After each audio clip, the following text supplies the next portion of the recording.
जटाटवी गलज्जल प्रवाह पावितस्थले कलेवलम्ब्य लम्बितां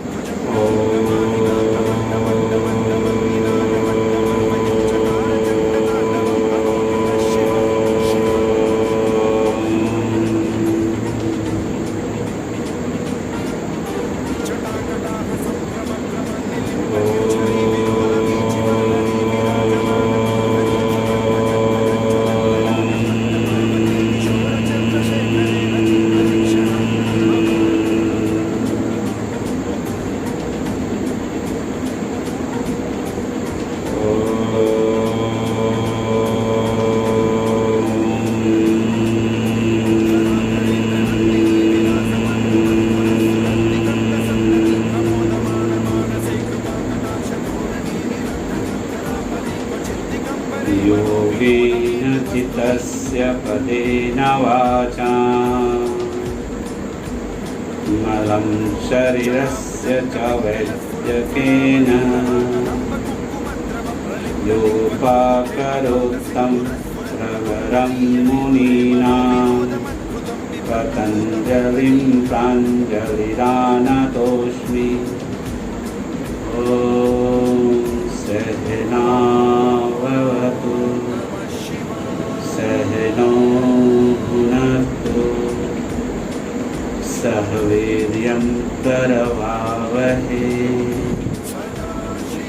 तेजस्विनावधीतमस्तु मा विद्विषावहै।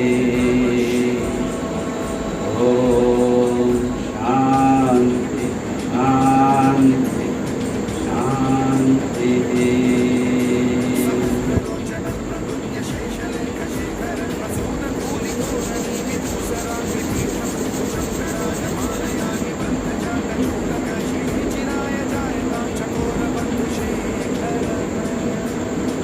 नमस्कार।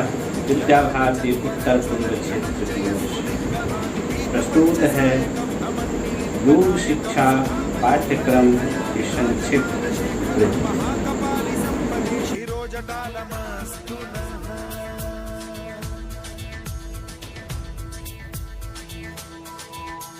कराल भाल पंडिका धगद् धगद् धगद् ज्वलद् धनञ्जयाहुति कृत प्रचंड पंचसायके धराधरेन्द्र नंदिनी कुचाग्र चित्रपत्र प्रकल्पनैक शिल्पिनी त्रिलोचने रतिर्मम नवीन मेघमण्डली निरुद्ध दुर्धर स्फुर कुहू निशीथिनी तमः प्रबन्ध बद्ध कंधरः निलिम्प निर्झरीधरस्तनोतु कृत्ति सिन्धुरः कलानिधान बन्धुरः श्रियं जगद्धुरन्धरः।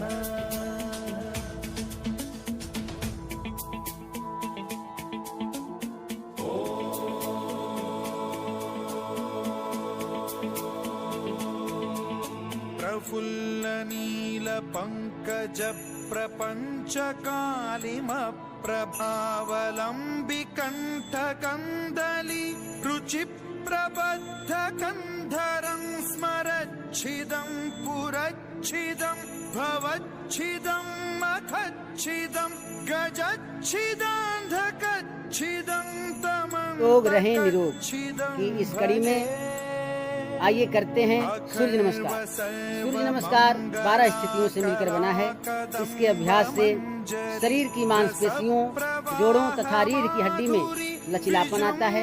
साथ ही शरीर के आंतरिक अंगों की मालिश भी होती है। हमें पूर्ण लाभ लेने के लिए प्रातःकाल सूर्योदय के समय पूर्व की ओर मुख करके मंत्र सहित सूर्य नमस्कार का अभ्यास करना चाहिए। तो आइए अब हम सभी सूर्य नमस्कार की 12 स्थितियों को ध्यान पूर्वक देखेंगे, समझेंगे और अभ्यास करेंगे। सरस्वती विद्या मंदिर तिलौथू 10वीं कक्षा की बहन मीनू कुमारी अब सूर्य नमस्कार की स्थिति एक एक करके दिखाएंगे। सूर्य नमस्कार स्थिति 1 2 3। ध्येयः सदा सवितृमण्डल मध्यवर्ती नारायण सरश्रियासन सन्निविष्टः केयूरवान् मकरकुण्डलवान् किरीटी हारी हिरण्यमय वपुधृत शंख चक्रः। ओम मित्राय नमः।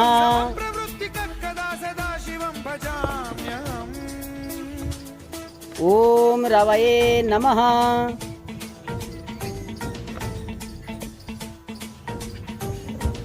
ओम सूर्याय नमः। ओम भानवे नमः। ओम खगाय नमः।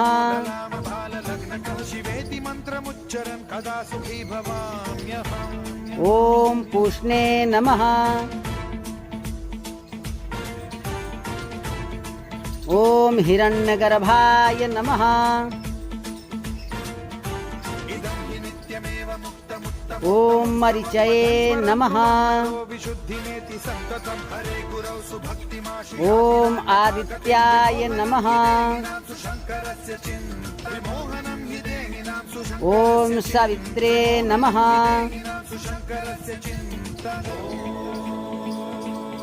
ओम अर्काय नमः। ओम भास्कराय नमः। ओम श्री सावित्री सूर्य नारायणाय नमः। आदित्यस्य नमस्कारान् ये कुर्वन्ति दिने दिने आयुः प्रज्ञा बलं वीर्यं तेजस्तेषां च जायते। वज्रासन। वज्रासन एक ऐसा आसन है जिसे भोजन के पश्चात करने पर भोजन आसानी से पचता है। वैसे इसे कभी भी किया जा सकता है। वज्रासन के नियमित अभ्यास करने से शरीर मजबूत और स्थिर बनता है तथा रीढ़ की हड्डी और कंधे सीधे होते हैं। यह पैरों की मांसपेशियों को भी मजबूत बनाता है। तो आइए अब हम सभी सरस्वती विद्या मंदिर तिलौतू की 10वीं कक्षा की बहन मीनू कुमारी द्वारा प्रदर्शित वज्रासन की स्थिति को देखें, समझें और अभ्यास करें। दोनों हाथ आगे करते हुए घुटने के बल बैठते हैं। अब दोनों पैर के अंगूठे को आपस में एक दूसरे पर चढ़ाते हुए दोनों पंजों के ऊपर सीधे बैठेंगे। कमर बिल्कुल सीधे, दृष्टि सामने की ओर स्थिर, आंख बंद भी कर सकते हैं। अब इस स्थिति में लंबी गहरी श्वसन क्रिया करेंगे तो अधिक लाभ होता है। भोजन के पश्चात इसको करने से भोजन का पाचन अच्छे तरीके से होता है। इसका नियमित रूप से 5 से 10 मिनट 15 मिनट अभ्यास करना चाहिए और निरंतर इसका समय बढ़ाते रहना चाहिए। उतान पाद आसन का उतान पाद आसन पेट को अंदर करने के लिए एक अचूक आसन है। इसके नियमित अभ्यास से गैस अपच का नाश होता है तथा पुराना से पुराना कब्ज रोग दूर होता है और अच्छी भूख लगती है। यह आसन पेट का मोटापा दूर करने के अतिरिक्त आंतों को मजबूत करता है तथा पाचन शक्ति को बढ़ाता है। जिन्हें कमर में दर्द हो, मांसपेशियों में ऐंठन हो, उन्हें इसका अभ्यास नहीं करना चाहिए। तो आइए अब हम सभी ध्यान पूर्वक उतान पादासन की स्थिति को देखें, समझें और अभ्यास करें। सबसे पहले दोनों पैरों को आपस में मिलाएंगे, दोनों हथेलियों को कमर के बगल में रखेंगे। धीरे धीरे दोनों पैरों को जमीन के ऊपर श्वास लेते हुए ऊपर की ओर उठाएंगे। श्वास रोक कर रखेंगे और अपनी दृष्टि दोनों पैर के अंगूठे पर बिल्कुल स्थिरता।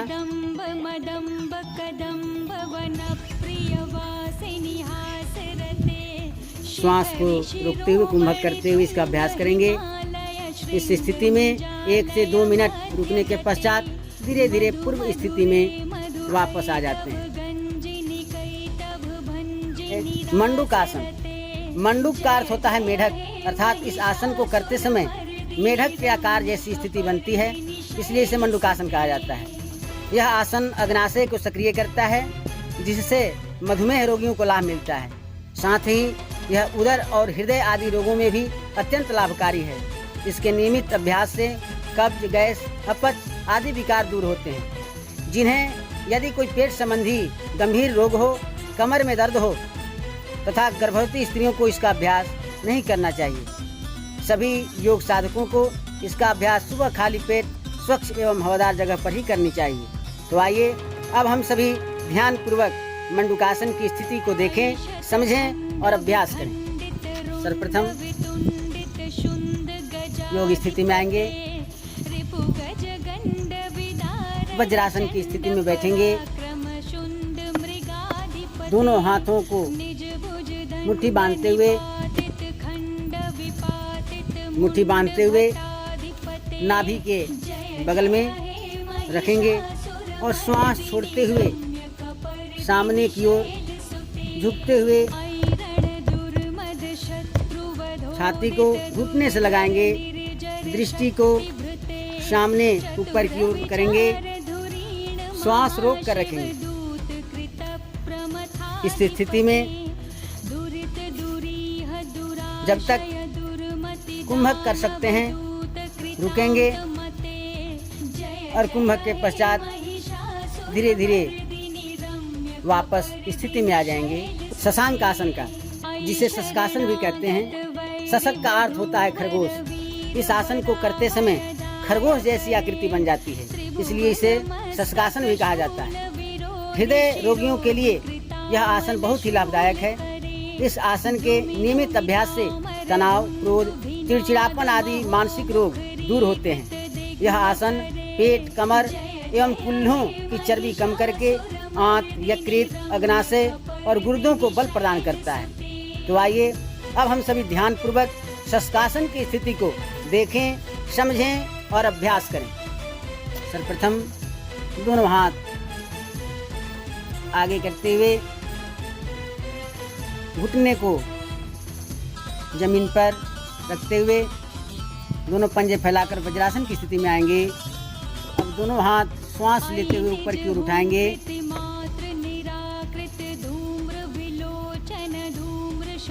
और श्वास छोड़ते हुए आगे की ओर झुकेंगे। बिल्कुल आराम से माथे को जमीन से लगाएंगे।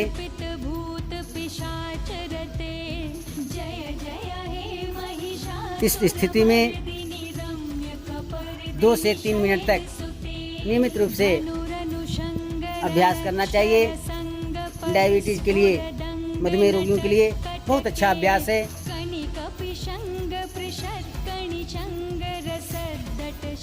इसके बाद 2-3 मिनट के बाद पूर्व स्थिति में वापस आ जाएंगे। इस आसन में व्यक्ति की आकृति गाय के मुख के समान बन जाती है, इसलिए इसे गोमुखासन कहा जाता है। यह आसन संधिवात, गठिया, कब्ज, अंडकोश विधि, हर्निया, धातु रोग, बहुमूत्र, मधुमेह तथा स्त्री रोगों में लाभकारी सिद्ध होता है।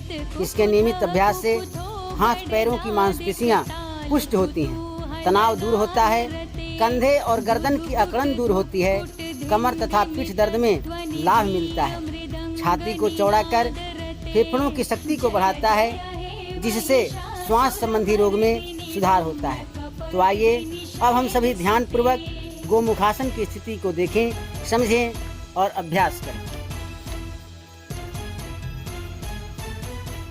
अब बाएं पैर के ऊपर दाहिने पैर के घुटने को मुड़कर रखेंगे। बाएं हाथ को पीछे ले जाएंगे, दाहिने हाथ को ऊपर से पीछे ले जाते हुए दोनों हाथों की उंगलियों को हुक बनाकर आपस में फंसाएंगे और बाईं और पीछे की ओर दृष्टि रखेंगे। खिंचाव महसूस करेंगे। इसका सुबह खाली पेट अभ्यास बहुत अच्छा माना गया है। 2 से 3 मिनट तक इसका नियमित रूप से अभ्यास करने पर योग साधक को समुचित लाभ मिलता है। इसकी दूसरी स्थिति भी इसी प्रकार है। दूसरी स्थिति में बायां पैर नीचे रहेगा, दाहिना पैर ऊपर रहेगा और दाहिना हाथ नीचे से पीछे की ओर और बायां हाथ ऊपर से नीचे की ओर हुक लगाते हुए दाहिने की ओर दृष्टि करके ये दूसरी स्थिति की जाती है। योगाभ्यास की अगली कड़ी में हम जिस आसन का अभ्यास करने जा रहे हैं उस आसन का नाम है चक्रासन। अभ्यास के समय व्यक्ति की स्थिति चक्राकार होने के कारण इसे चक्रासन कहा जाता है। यह आसन मेरुदंड को लचीला बनाकर शरीर को स्फूर्तिवान बनाए रखता है। इसके नियमित अभ्यास से रीढ़, कंधा, कमर, पीठ, पेट आदि सभी अंग स्वस्थ बनते हैं। इस आसन को जबरदस्ती नहीं करना चाहिए। तो आइए अब हम सभी ध्यानपूर्वक चक्रासन की स्थिति को देखें, समझें और अभ्यास करें। सर्वप्रथम दोनों पैरों को आपस में मिलाकर घुटनों को मोड़ते हुए नितंब के पास सटाकर रखें। दोनों हाथों को पीछे की ओर मोड़ते हुए कंधे के बगल में दोनों हाथ की हथेलियों को जमीन की ओर लगाकर रखेंगे। अब श्वास लेते हुए कमर को जमीन से ऊपर की ओर उठाएंगे। धीरे धीरे श्वास लेते हुए। ये बहुत सुंदर स्थिति है। इस स्थिति में 2 से 3 मिनट तक रहते हैं, जिससे मेरुदंड में लचीलापन आता है, मानसिक शांति मिलती है, चिड़चिड़ापन दूर होता है। 2 से 3 मिनट के पश्चात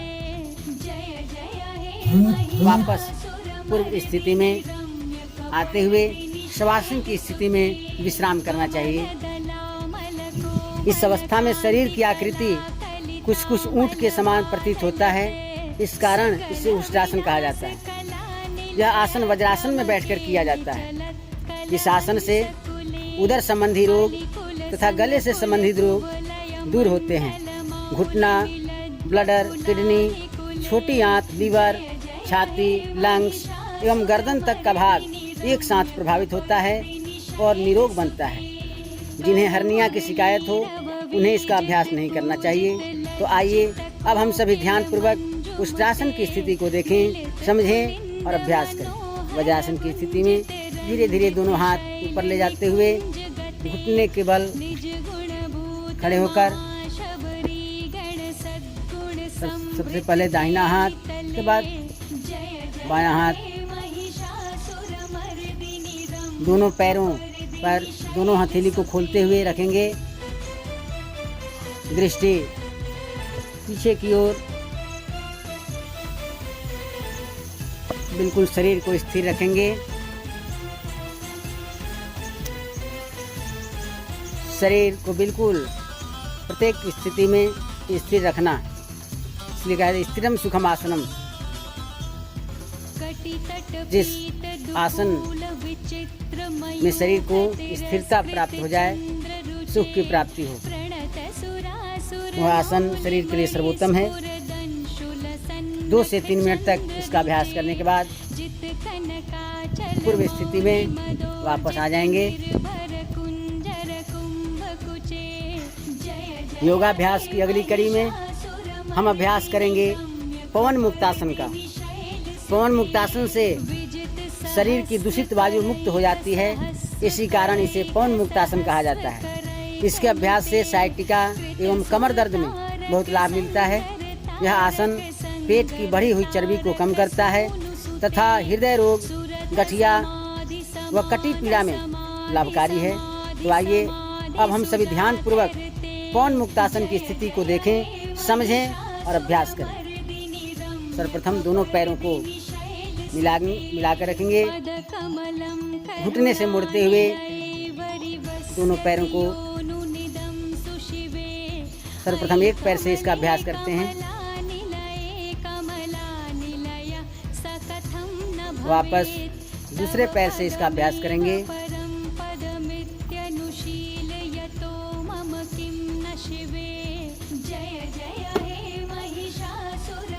श्वास लेते हुए, श्वास रोकते हुए नासिका को घुटने से स्पर्श करके रखेंगे। वापस अब दोनों पैरों को मिलाकर एक साथ इस क्रिया को दोहराएंगे। दोनों हाथों से इसको बांधते हुए माथे को घुटने से लगाने का प्रयत्न करेंगे। थोड़ी देर तक इस स्थिति में रुकने के बाद पूर्व स्थिति में वापस आते हैं। 2 मिनट तक इसका अभ्यास करने से इसका पुण्य लाभ प्राप्त होता है। धीरे धीरे पूर्व स्थिति में वापस आ जाएं। अभ्यास की अगली कड़ी के रूप में हम सभी हलासन का अभ्यास करेंगे। इसमें शरीर का आकार हल के समान दिखाई देता है, इसलिए इसे हलासन कहा जाता है। इसका अभ्यास पीठ के बल लेटकर किया जाता है। इसके नियमित अभ्यास से रीढ़ की हड्डी में लचीलापन आता है। अजीर्ण, कब्ज, थायराइड, दमा, कफ और रक्त विकार आदि रोग दूर होते हैं। सिर दर्द और तनाव दूर होता है। नाड़ी तंत्र शुद्ध बनता है। शरीर बलवान और तेजस्वी बनता है।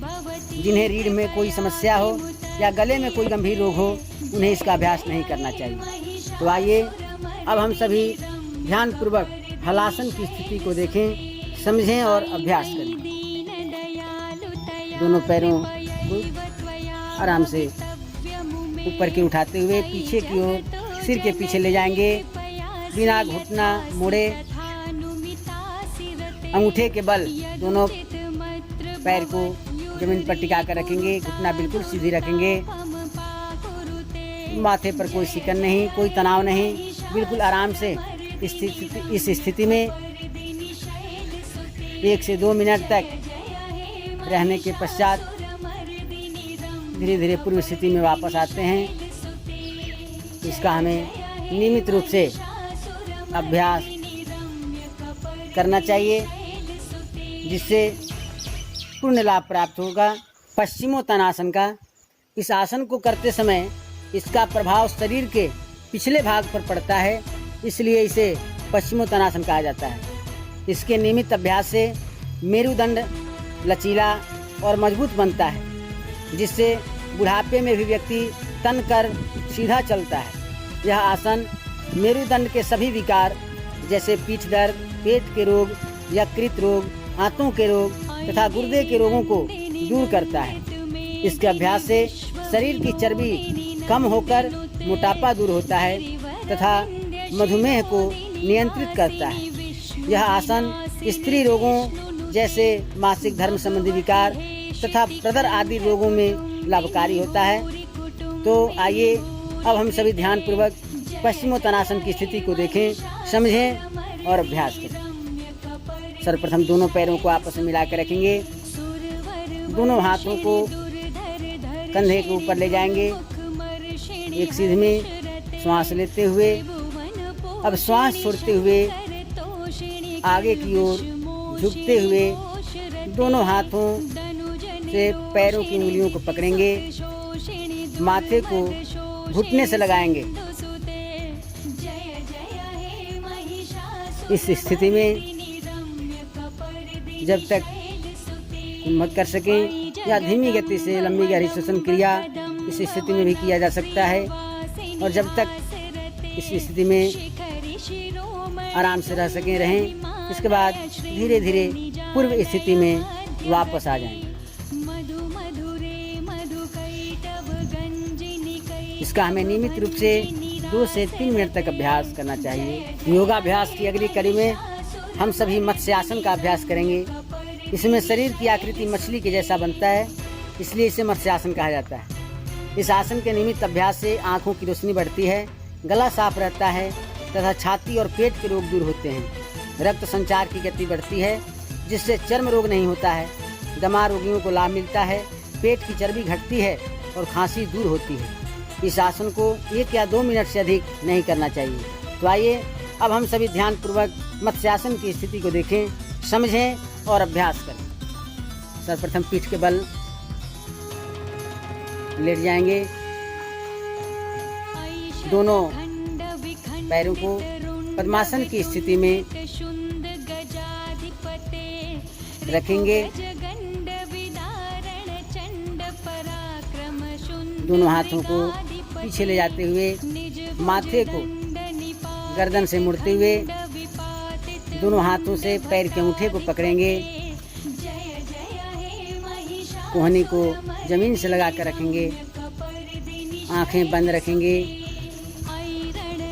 इस स्थिति में हमें नियमित रूप से 1 से 2 मिनट तक अभ्यास करना चाहिए, जिससे शरीर को संपूर्ण लाभ प्राप्त होगा। 1 से 2 मिनट तक करने के पश्चात धीरे धीरे पूर्व स्थिति में वापस आ जाएंगे।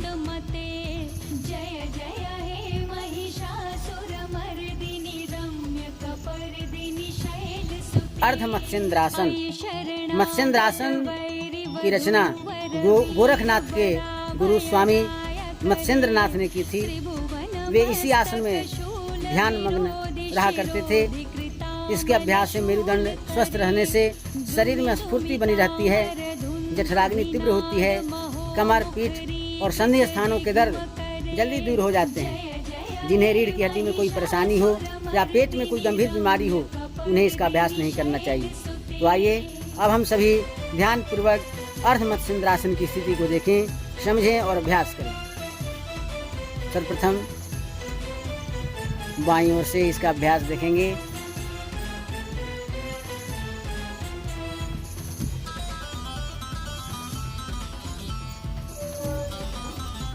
पीछे की ओर दृष्टि, शरीर में खिंचाव महसूस करेंगे। 1 से 2 मिनट तक इस स्थिति में रुकने के पश्चात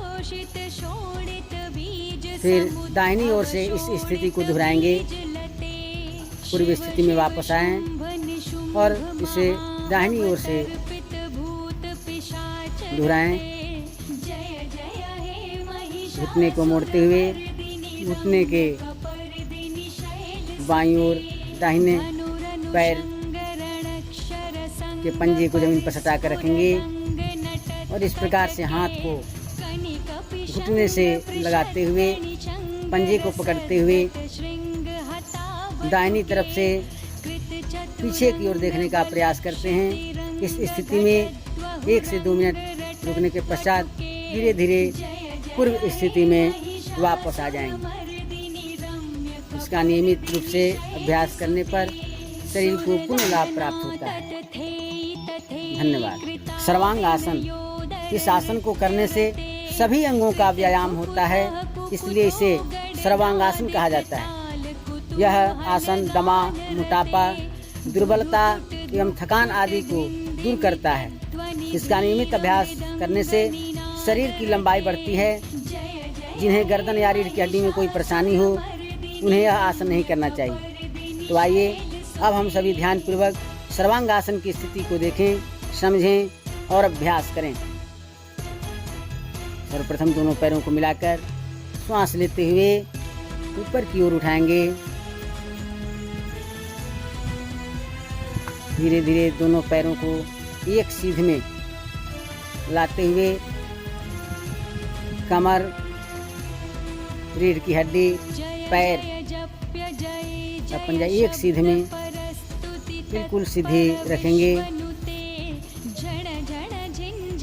इसका नियमित रूप से 1 से 2 मिनट तक अभ्यास करना चाहिए, जिससे मस्तिष्क में रक्त संचार सुचारू रूप से होता है, मस्तिष्क स्वस्थ होता है, याददाश्त क्षमता बढ़ती है। नियमित रूप से इसका 2 मिनट तक अभ्यास करने से संपूर्ण लाभ प्राप्त होता है। तो आइए 2 मिनट के पश्चात इसको पूर्व स्थिति में वापस आ जाएंगे।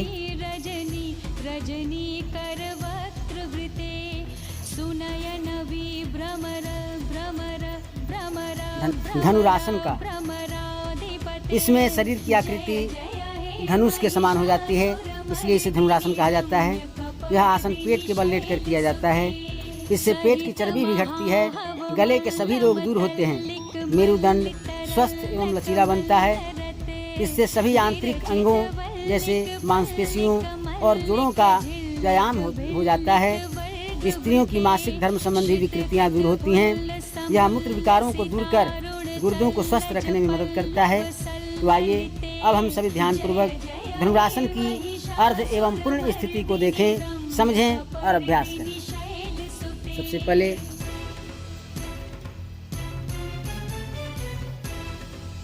धनुरासन की अर्ध स्थिति।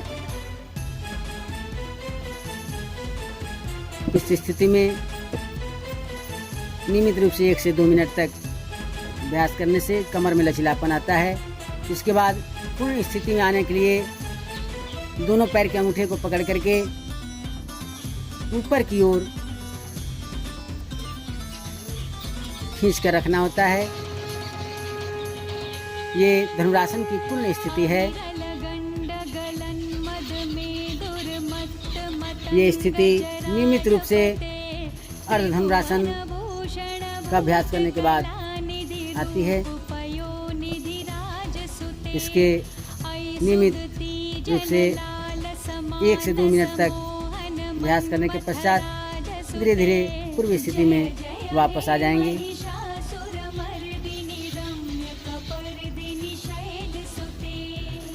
धन्यवाद। सिर के बल किए जाने की वजह से इसे शीर्षासन कहा जाता है। इस आसन के अभ्यास से पाचन तंत्र दुरुस्त होता है, मस्तिष्क का रक्त संचार बढ़ता है, स्मरण शक्ति में वृद्धि होती है तथा असमय बालों का झड़ना एवं सफ़ेद होना दूर होता है। इसका अभ्यास सुबह में खाली पेट कब्ज व अपच आदि न होने की स्थिति में करना चाहिए। प्रारंभ में इसका अभ्यास दीवार के सहारे करना अच्छा रहता है। तो आइए अब हम सभी ध्यानपूर्वक शीर्षासन की स्थिति को देखें, समझें और अभ्यास करें। शीर्षासन की 3 स्थितियां हैं। ये पहली स्थिति है शीर्षासन की। दोनों हाथों से सिर को बांध करके धीरे धीरे दोनों पैरों को बांधते हुए ऊपर की ओर बिल्कुल सीधे उठाएंगे, घुटने को सीधे करेंगे। बहुत सुंदर स्थिति। कमर को थोड़ा सा पीछे की ओर, घुटना थोड़ा सा आगे, कमर आगे पीछे की ओर। इस स्थिति में 2 से 3 मिनट तक रहा जा सकता है। 2 से 3 मिनट तक इसका अभ्यास करने के पश्चात पूर्व स्थिति में वापस आ जाते हैं। तब इसका संपूर्ण लाभ प्राप्त होता है। शीर्षासन के बाद शवासन की स्थिति में आ जाना चाहिए। शवासन की स्थिति में आइए। कभी भी शीर्षासन हम करते हैं तो तुरंत शवासन की स्थिति में विश्राम करना चाहिए, ताकि जो शरीर का जो रक्त प्रवाह मस्तिष्क की ओर हुआ है पूरे शरीर में समान रूप से होने लगे। और 2 मिनट पश्चात धीरे धीरे वापस स्थिति में आते हैं।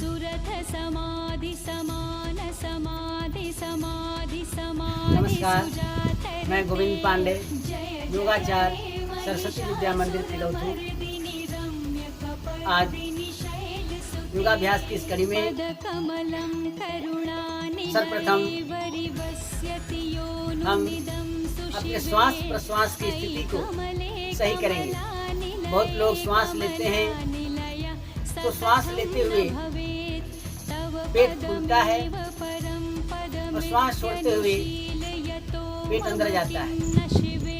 ये सही स्थिति है, परंतु बहुत लोग जब श्वास लेते हैं तो पेट अंदर की ओर जाता है और श्वास छोड़ते हैं तो पेट बाहर की ओर आता है।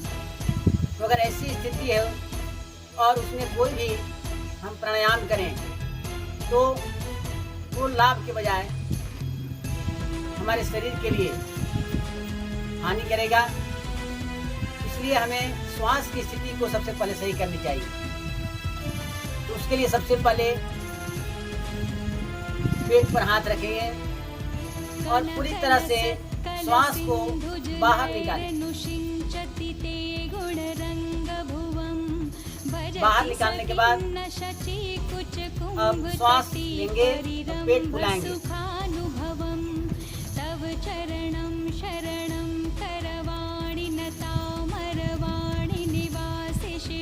इसी तरह से श्वास छोड़ करके पेट को अंदर खींचेंगे और श्वास लेते हुए पेट को फुलाएंगे। तो 2-3 बार ये अभ्यास करने से ये श्वास प्रश्वास की स्थिति सही हो जाती है। तो आइए हम करते हैं अनुलोम विलोम। अनुलोम विलोम में सबसे पहले बाएं हाथ से हम ज्ञान मुद्रा बनाकर घुटने पर रख लेंगे। दाहिने हाथ से प्रणव मुद्रा बनाएंगे, अनामिका मध्यमा और ये अंगुष्ठ। इस प्रकार से गाय के मुख की आकृति ऐसे बनाएंगे, इसको प्रणव मुद्रा गोमुखी मुद्रा कहते हैं। और अनुलोम विलोम में सबसे पहले दाईं नासिका को बंद कर बाईं नासिका से श्वास लेते हैं और बाईं नासिका से श्वास लेने के बाद बाईं नासिका को बंद कर कुंभक करेंगे और दाईं नासिका से श्वास को बाहर करेंगे। तो इसमें सबसे पहले एक बात समझ लेंगे, योग की भाषा में श्वास जब लेते हैं तो श्वास लेने की स्थिति को पूरक कहा जाता है। जब श्वास को हम छोड़ते हैं तो रेचक कहा जाता है और जब श्वास को रोकते हैं तो कुंभक कहा जाता है। कुंभक के दो प्रकार हैं। जब हम श्वास ले करके श्वास को अंदर ही रोकते हैं तो अंतः कुंभक कहलाता है। जब श्वास छोड़ करके श्वास को बाहर ही रोक कर रखते हैं तो उसको बाह्य कुंभक कहा जाता है। तो ये प्राणायाम के अंतर्गत ये कुंभक लगाना चाहिए। जब आप श्वास लेते हैं तो श्वास को अंदर रोक करके भी कुंभक लगाना है, जब श्वास छोड़ते हैं तब भी श्वास को बाहर रोक करके कुंभक लगाना है। तो इसी प्रकार से अनुलोम विलोम में हम श्वास लेंगे और कुंभक लगाएंगे।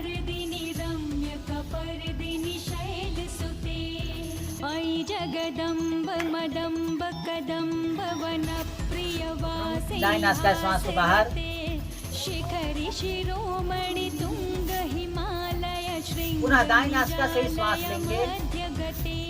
मधु मधुरे मधु कैटभ गंजिनी कैटभ भंजिनी रासरते जय बाईं नासिका श्वास को बाहर करेंगे। यानी इसको एक बार समझेंगे, बाएं नासिका से श्वास लेंगे तो दाईं नासिका से छोड़ेंगे और जिससे छोड़ना है उसी से लेना है। तो दाएं से छोड़ेंगे तो दाएं से फिर लेंगे, दाएं से लेने के बाद बाएं से छोड़ेंगे। तो जब बाएं से छोड़ेंगे तो फिर उसी से लेंगे। यानी जिससे श्वास छोड़ेंगे उसी से लेना है, लेकिन जिससे लेंगे उससे छोड़ेंगे नहीं, दूसरे से छोड़ेंगे। इसका ध्यान रखना है और उसमें कुंभक लगाते रहना है। एक बार इसकी स्थिति को देखेंगे, पुनः दाएं से बाएं, बाएं से दाएं, इस प्रकार करने से ये 3 चक्र पूरा होगा।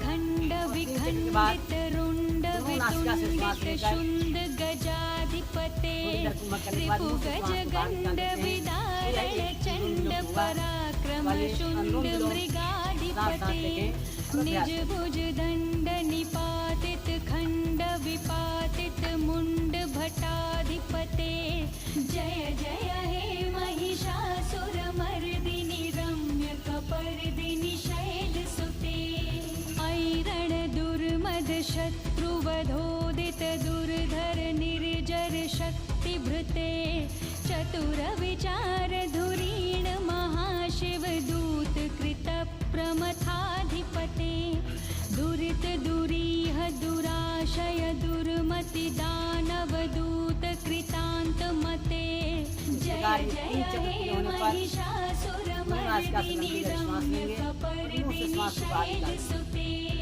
ऐ शरणागत वैरि वधूवर वीर वराभयदाय करे त्रिभुवन मस्तक शूल